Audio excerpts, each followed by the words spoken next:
ان في حد ممكن بيحرك ميدو،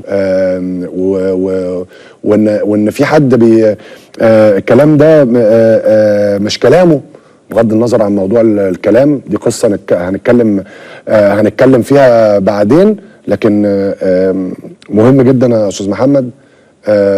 وتاني انا مش داخل في خصومه معاك، مع كامل الاحترام ليك. اسال على ميدو كويس، اسال على ميدو كويس، اسال المحامي بتاعي الاستاذ عصام بسخرون.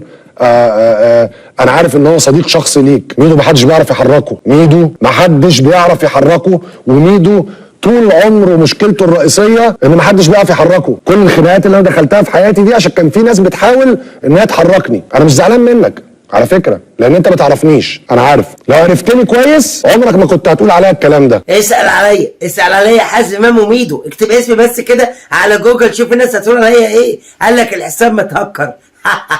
لو دكر استحمل لاكر. ني على يدي يا زبادي. لو امام عاشور غلط في كابتن الخطيب هيجيبه؟ فكر ولا ترد؟ لا، ما انا بفكر اهو. فكر وما تبصش لشبانه. هو انا مالي فكر وما تبصش ما تبصلوش. هو لو غلط في صالح سليم يعني غلط في الخطيب؟ لا هقول لك ايه، بلاش انا بسالك دلوقتي غلط في الكابتن الخطيب. انا متربي في النادي الاهلي يا فندم، اسمعني بس دلوقتي الكوره يعني انت موافق كابتن عبد الجليل؟ موافق ان طبعا يجي، لان ده هيجي النادي الاهلي. طب يا عم وانا قلت لك هي الاهلي فوق الجميع، حتى لو صالح عايز الله يرحمه كان هيقول لك ايه؟ اسمه كابتن صالح، ما اسموش كابتن صالح. رجع الكابتن ابراهيم سعيد قبل كده، وكان مشي من النادي وراح انجلترا دي حاجه قلت لك ما تبصش بس انا هقول لك على حاجه بس عشان انا بقول لك انا مؤيد ان امام يجي، لان هيفيدنا 6-7 سنين. امام عاشور بص، موضوع رمضان صبحي مختلف، اصل دايما الكلام مقارنات. رمضان متربي على اسس وتقاليد معينه، امام لسه داخل النادي الاهلي. وبعدين يا سيدي ممكن اسال سؤال؟